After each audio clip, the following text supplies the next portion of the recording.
do with the money that you received so far, in your own judgment, the money that you received so far from the federal government of this administration, will you say that the work on ground is commensurate with the money you have so far?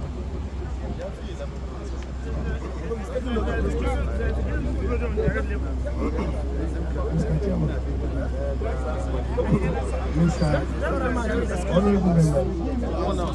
Mr. Chairman, honorable members, I could recollect about 3 mornings ago, I was part of the adult committee put in place to investigate the completion of the book.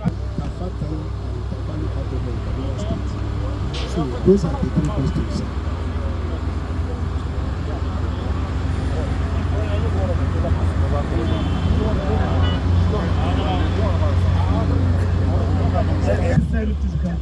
But I will not preempt the final statement that will come from the chair, because I will definitely be invited alongside them to answer some critical questions. Thank you very much.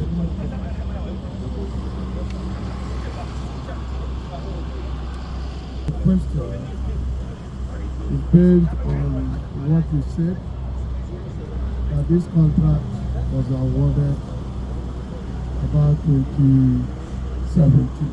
By today, it should be 6 years, and you've achieved just 24%. Are you aware that the cost of material as a brand has greatly differed by now? Are you going to ask for a makeup, and who pays? At whose expense? That's my question.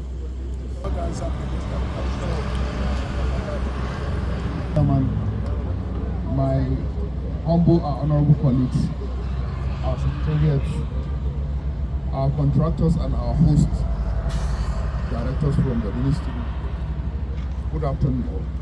Mr. Chairman, I have 3 comments on this project. I just came to site full of us that we came from Abuja. Mr. Chairman, you can testify to me that this is not the beggar we know. We have come to the site. We have not seen any significant operational vehicles on site. The beggar we know and the quantum of this project, I think, is really undermined by our, presence and by what we see on ground. Mr. Chairman, as our Ebu resident engineer was explaining how much this contract was given, we talk about cost saving by recycling some of this pavement that they are excavating. Yes, as a layman, you can say they are recycling and they are saving costs. But for a project that may cost you 2.1 billion per kilometer, Mr. Chairman, I don't think there is mercy on taxpayers' money whatsoever. You cannot call this project as saving by recycling materials. One is 2.1 billion naira per each kilometer of road. Where is the saving? That is the first question.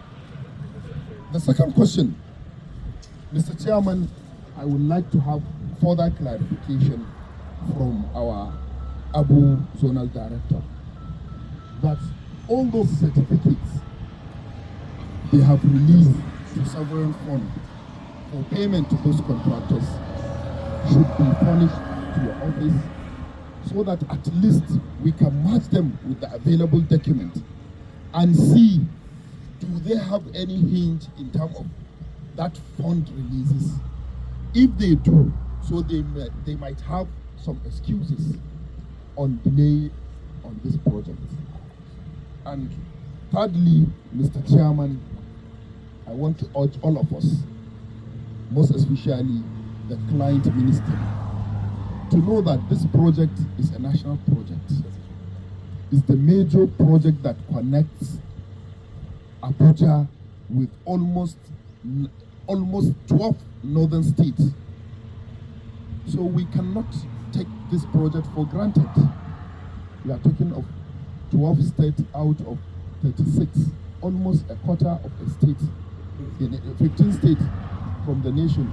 So, Mr. Chairman, under your humble leadership, I know you have come and see by yourself, and we are ready to support you to every length to make sure that these things are done and taxpayers' money is really saved and really worked on this side.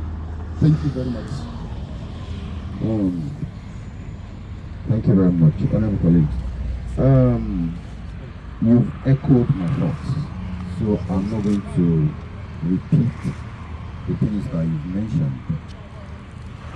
Then we also have to remember that this is not our only assignment for today. We still got other things to see, other sites to visit, and we still have to go back to Abuja today in preparation for the safety we are going tomorrow. We're not here to fight. We just want to do the right thing. This committee on what? 10th Assembly, we have our motto: oversight and transparency. We just want Nigerians to see what's going on with their money. Right now, Nigerians are groaning because of the removal of subsidies. It's affecting everybody. I'm sure it's even affecting this project one way or the other. The way President Bola Tinubu and this government in general can put a smile on the face of people is by delivering critical infrastructure. So even when people are groaning and paying for petrol at a high level that they used to, when they get on the road and see the infrastructure, they will be like, that's where our money is going to. But imagine someone paying, all of us obviously, paying such high amounts for petrol, and you know the dollar issue as well. You get on the road and there's so much traffic because of bad roads, and they will hear that such monies have been appropriated. So our job is not to prosecute, our job is not to arrest, our job is to bring it to the fore and let the whole world see it. And this committee, we are going to be doing a lot of oversight. We are going to be on the road. So this is our first visit here. There will be many more. It is no more business as usual. Our own is to bring it to the public, for the public to judge, and for the relevant authorities to investigate or prosecute if they need to. There was an ad hoc committee, we all know that, I was investigating this road. For those that don't understand how the business of the house is run, after the inauguration of the house, before the committees are formed, any urgent matter, we create ad hoc committees. But the committees did not finish the work. You are a member of the ad hoc committee. So this committee, the substantive committee on works, we inherit that work. In fact, we have automatically inherited it. So we are going to look at the report of the ad hoc committee and start from there. But as my colleague said, the relevant documents that will aid our work, from the letter of award, we've written so many letters to the ministry, and we've not received, we are not encouraged by the response that we are getting. I don't know anybody, I think you guys are more field guys, but there's a lot of letters that we've written. That must change. So documents pertaining to the letter of award, the certificate, anything whatsoever, provide it for the committee and let us show Nigerians what is happening. Let us make our own resolutions to the House, presentation, recommendation to the House. Let the House make this resolution. Then Nigerians can benefit. So even if there's a delay or there's a problem, everyone can see why. Because the ordinary man doesn't care whether there's a delay or not. Money has been paid, then the road should be ready. But if they know that, and it's a good reason, they'll be like, okay, we are suffering this today. By the next 2 months or so, it's going to be solved, and people will be happy. Governance can be easy if we put the information out there. So like I said, this is not witch hunting or fighting anybody. Let's all just be on the same team and do the right thing so that Nigerians can be happy. So we'll expect the documents. Immediately we get back to Abuja, but for now, let's continue what we're doing. Let's move. Then, like he said, we can't see people working. He said they went on break, they're going to come back at 1. Break is over, there's no work, it is slow pace, like there's no urgency, there's no seriousness.